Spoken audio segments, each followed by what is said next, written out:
Start by saying that you're here this afternoon because I signed the ICE agreement. Yes, I signed the damn thing because we really had to. We were put in a tough spot. I can't let our entire board of county commissioners and myself be removed from office. I say that with all sincerity because of the role, the responsibilities that we have here within this community to take care of our community and look out for our residents. I did not want to be in a position where the governor will have the opportunity to insert his minions in the roles to lead this county. Because of that, with the advice of the county attorney's office, we decided today that we're still several days away from Tuesday. I thought that it was urgent that we needed to take action now to preclude the possibility that the elected body here within Orange County could be removed from office. I hope you understand that. That was a calculated risk that we had. Obviously, if people who have no elected responsibility to our county would be inserted or put in place, that would be catastrophic to the continuity of government here within Orange County. Our tax dollars for a valet service for ICE to send our brothers and sisters to unknown black sites throughout the state.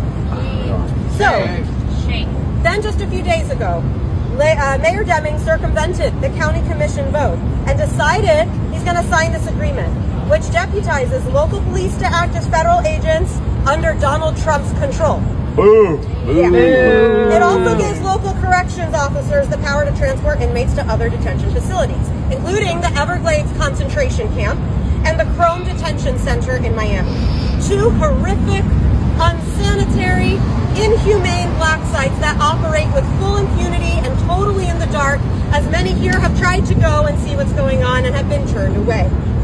Of course, Ron DeSantis knows all about operating black sites, as he provided legal cover for multiple torturous CIA black sites during the War on Terror in the mid-2000s. He was there in Guantanamo when 3 prisoners of war actually died.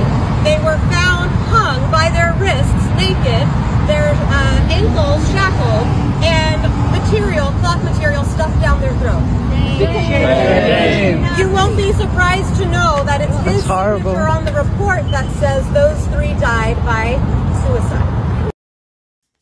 Hey, shalom, shalom. First and foremost, I want to give all praises, honor, and glory to Yahweh, Bahashem, Yahawashi, Bahashem, Ruckus, HaKodash, and double honor to the apostles and elders of Great Millstone. Peace, love, salutations, and blessings to the house of David, which is the elect. And I just want to touch on this real quick. I saw this earlier today. As it says, the Orange County mayor forced to sign ICE transport agreement under extreme duress. All right. And as you see, it's a, so-called black man, right? That is the mayor of Orange County in Florida.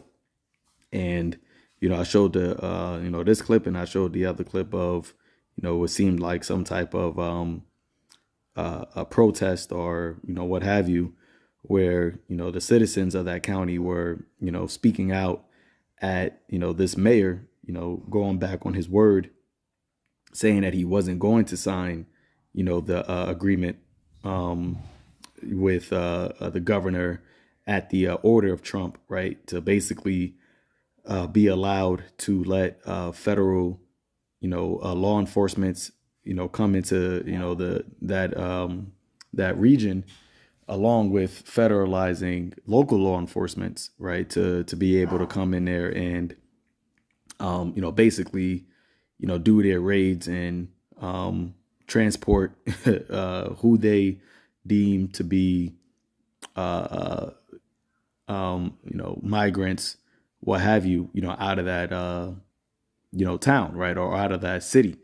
So, this guy, he speaks on it, right? He tells his constituents, right, and the people that he is supposed to be residing over, that Yeah, I had to sign it, right? I was forced to sign it because if I didn't, then they were basically going to, take certain action to get him and anybody, and all the other people that were so-called appointed there out of power, right? And the governor was going to put his own, as he says, his own minions in power in that city, right? And this is ultimately shows the how these people that our people look to as leaders are not the true leaders of Israel, okay? Because here it is,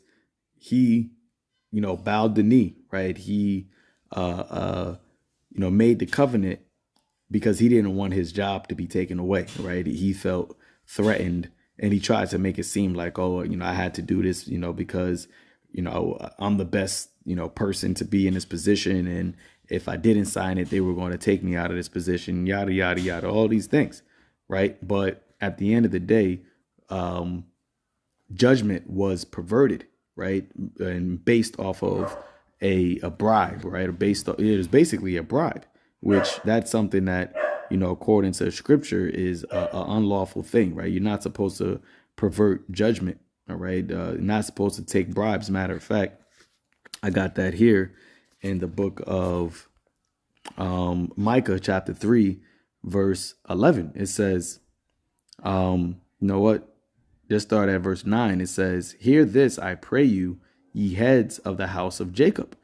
All right. And, these politicians, okay, that, are in these positions, they are looked at as heads of, the community of Israelites, right? Here in Babylon, even though they're still playing by the rules of Esau, right? They still have to, follow their their agenda and all these things, but yet our people look to get these people in office because they think that they have their best interest in heart, when in reality, right, all they care about is their own comfort, right? They only care about their own ability to excel.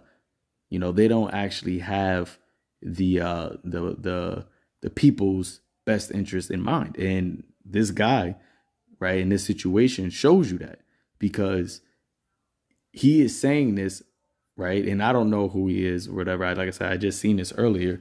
He is saying that he had to sign it against his own will, right?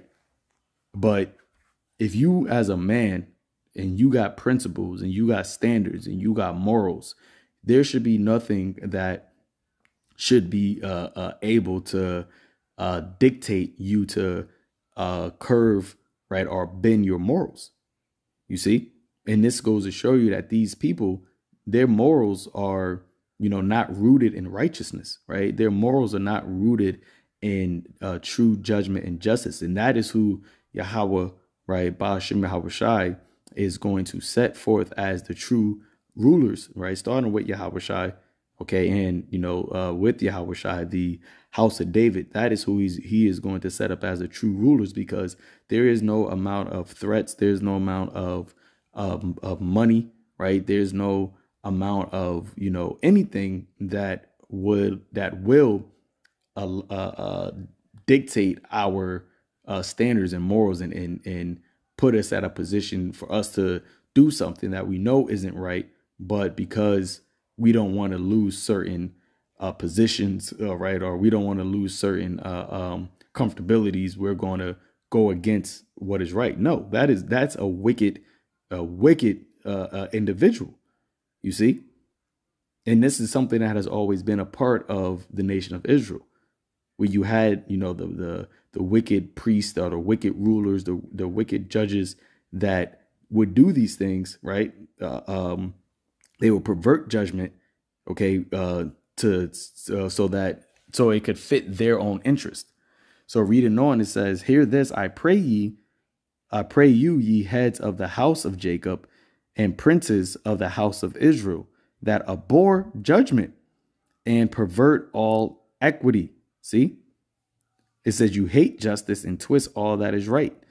It says they build up Zion with blood and Jerusalem with iniquity.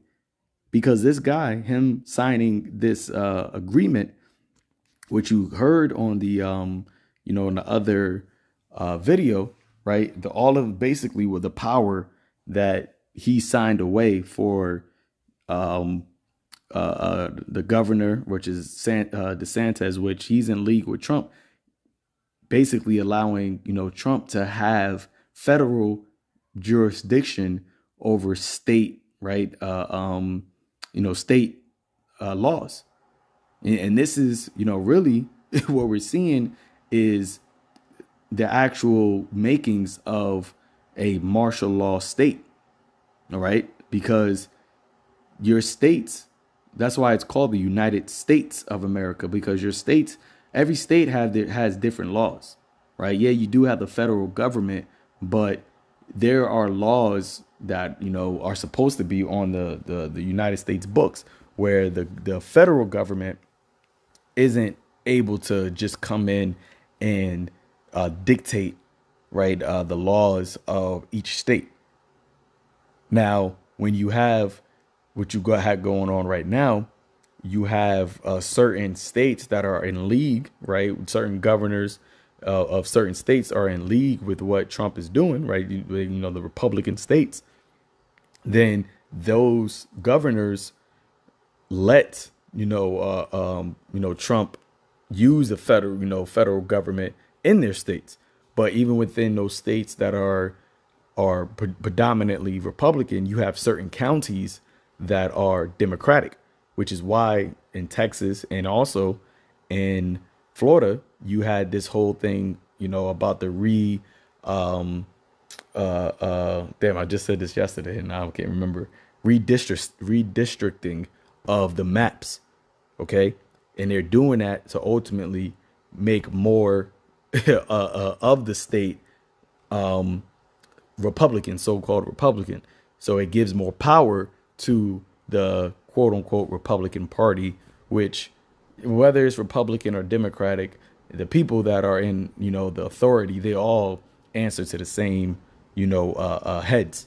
OK, right. The central bankers, right. The lobbyists, right. Your APACs, the Amalekites, they answer to the Amalekites.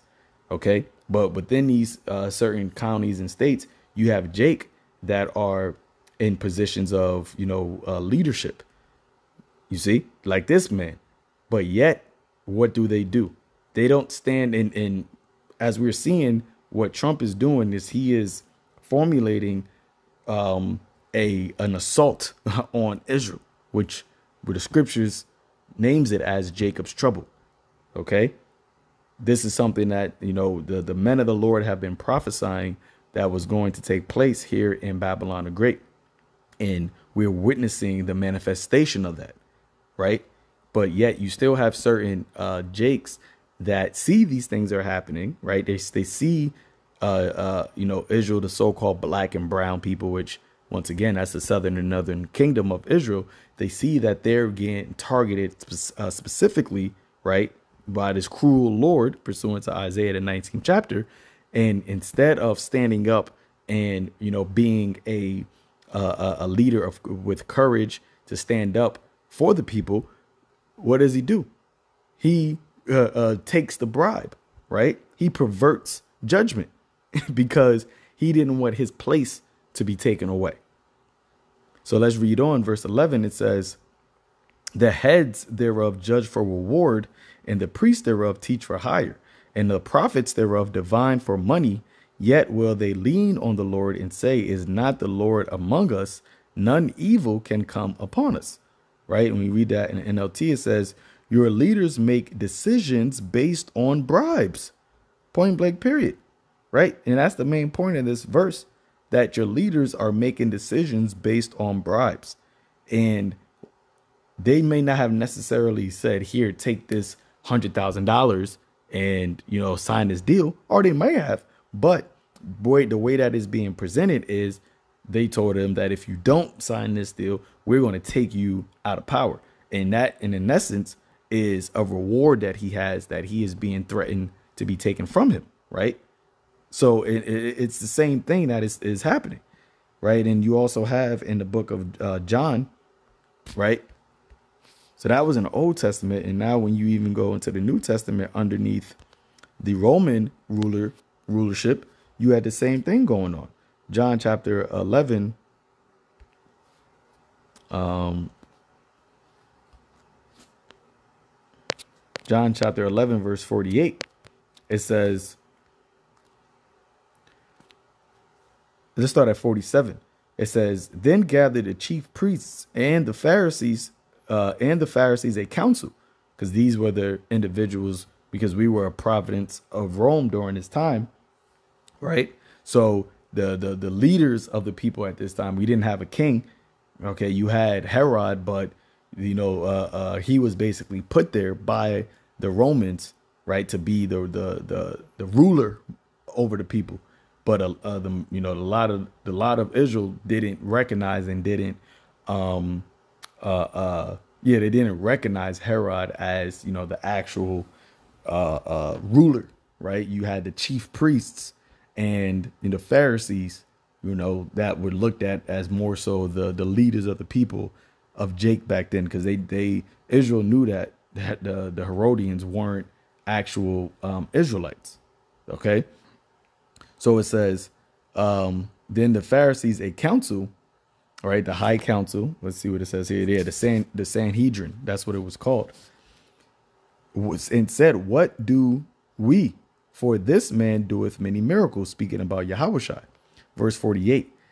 If we let him thus alone, all men will believe on him, and the Romans shall come and take away both our place and nation.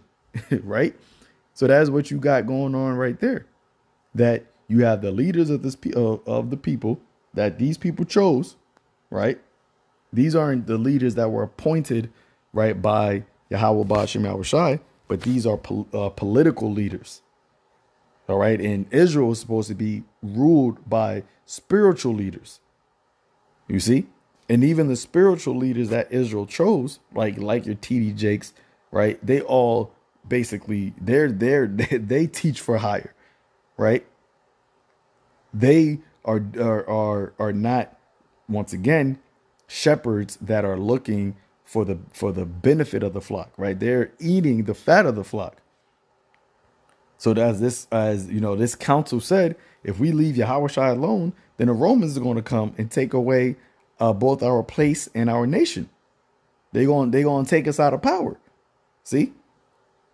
And that's the mindset that, these political jakes have, man.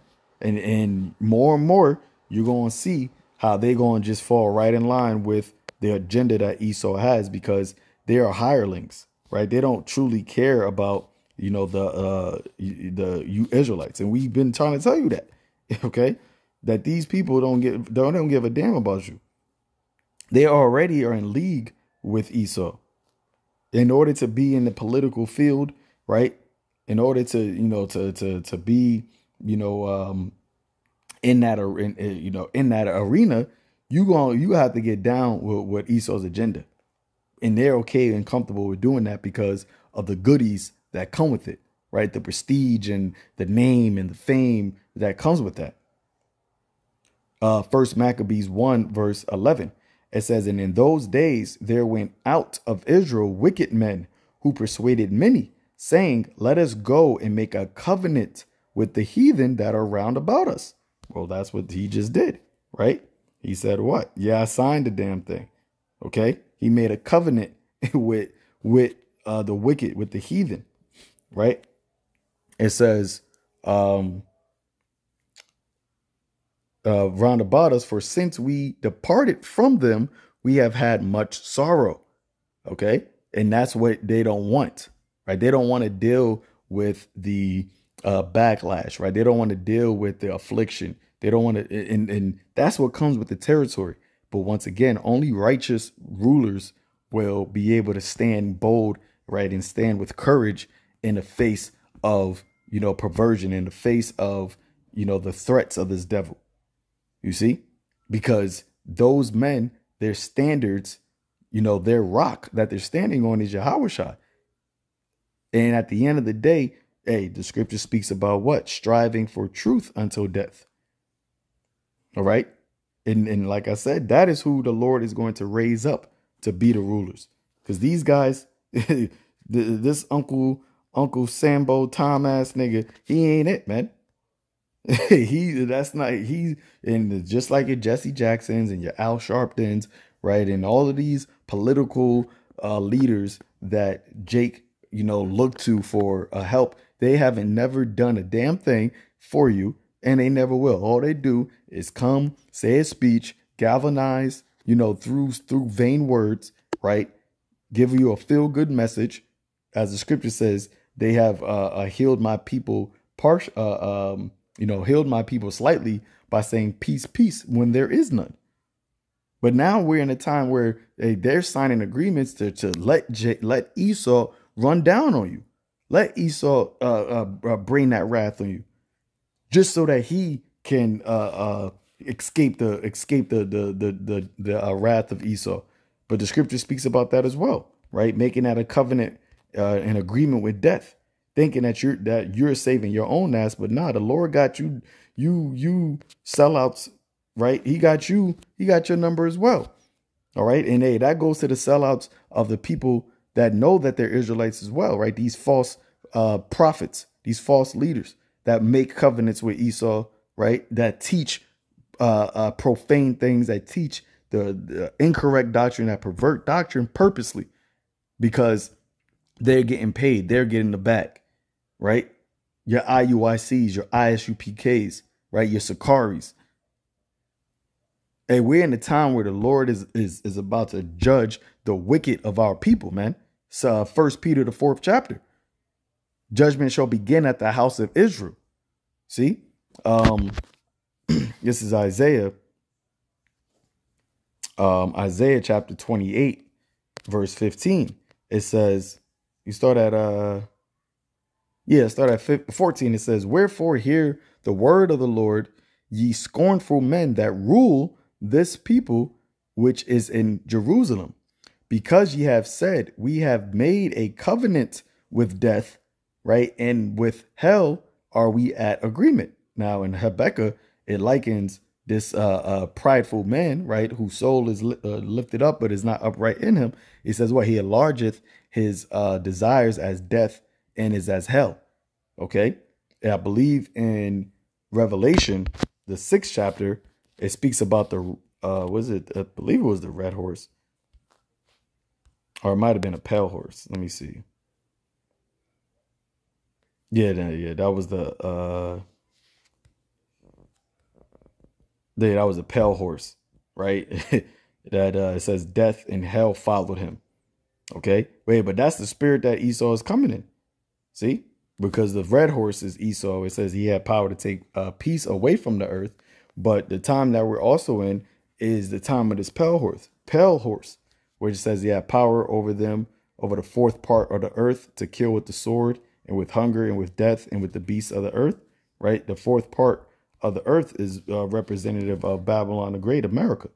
All right, but going back to the point here, this agreement with death and hell is speaking about America. Speaking about Esau. It says, when the overflowing scourge shall pass through, it shall not come nigh unto us. See? So that's the mindset that this guy has in these political jakes, right, that are in these positions, that they're willing to sell out their people so that they could escape the destruction that is coming, right? They just escape the cruel Lord that is coming down. But nah, the Lord said that the wicked, right, was created for the day of evil. It says, it shall not come unto us, for we have made lies our refuge, and under falsehoods have we hid ourselves. Okay, I'm going to jump. It says in verse 18, and your covenant with death shall be disannulled, and your agreement with hell shall not stand. When the overflowing scourge shall pass through, then ye shall be trodden down by it. You see that? So when this devil comes through, guess what? You are not going to escape it, man. You're not going to escape this devil's wrath, right? And like I said, you false teachers out there, you're not going to escape this devil's wrath, because the scriptures tells you to never trust thine enemy. But here it is, you making agreements with this devil, thinking that he gonna do right by me. Have you not learned? All right.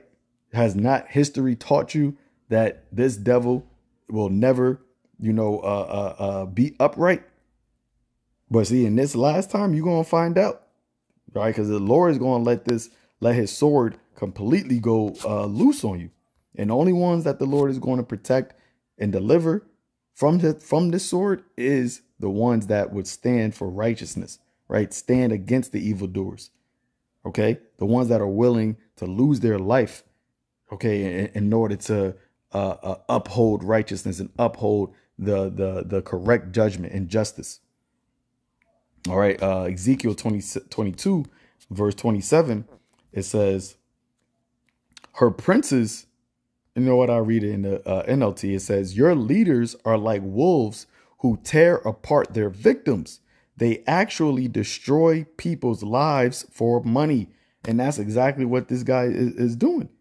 All right. Because whether he knows it or not, right, those migrants, let's just say if it's just strictly about the migrants, which we know it's not, because it's already been shown that they're coming after even citizens of America. Right. And it's not just Latinos.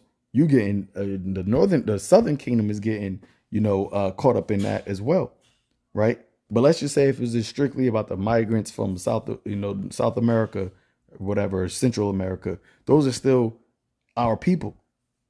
So him making this agreement to let this devil come through in his cities, right, his jurisdiction, and use federal law enforcement, right, to round up Jake, to put them in these black sites, right, to get tortured and to be,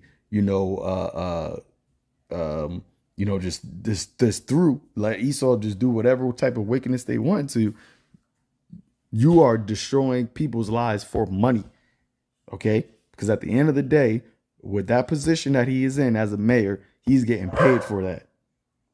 So him saying, yeah, I had to do it, X, Y, and Z.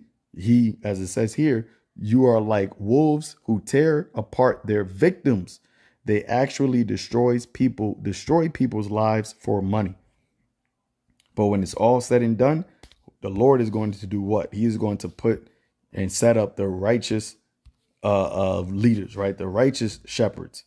Jeremiah 3, verse 15. It says, and I will give you pastors, right? Shepherds, according to mine own heart, which shall feed you with knowledge and with understanding. Okay. Those that, rule based off of the judgments of Yahweh Ba'ashem Yahushua, right? Based off of the principles and the oracles of the Lord. That is who the Lord is going to set up to be the ones that are the leaders of our people, man, which are who? Starting with the prophets, right? Yahushua, King David, the 12 disciples, and the rest of the 144,000 men, all right, of Israel that come in the name of Yahweh Ba'ashem Yahushua. You see? So, hey, with that, I'm going to close it out, Lord willing. This was edifying unto the elect. All right, because like I said, this is going to just continue to keep happening more and more, where these leaders, right, these Jake leaders are going to show how they don't really give a damn about you Israelites, man. And you going to be left out there to the wolves on your own with no shepherd, no leader, right, nobody to plead your cause. All right, and the ones that scoffed at the men of the Lord, the ones that were out there trying to show you the way for protection, show you the way for your safe haven, right? Which is in the name of Yahweh Ba'ashem Yahushua. Yeah, you gonna have to deal with the elements, man. Okay, so with that, till next time, call Lord Yahweh Ba'ashem Yahushua, Ba'ashem Ruckus. Shalom.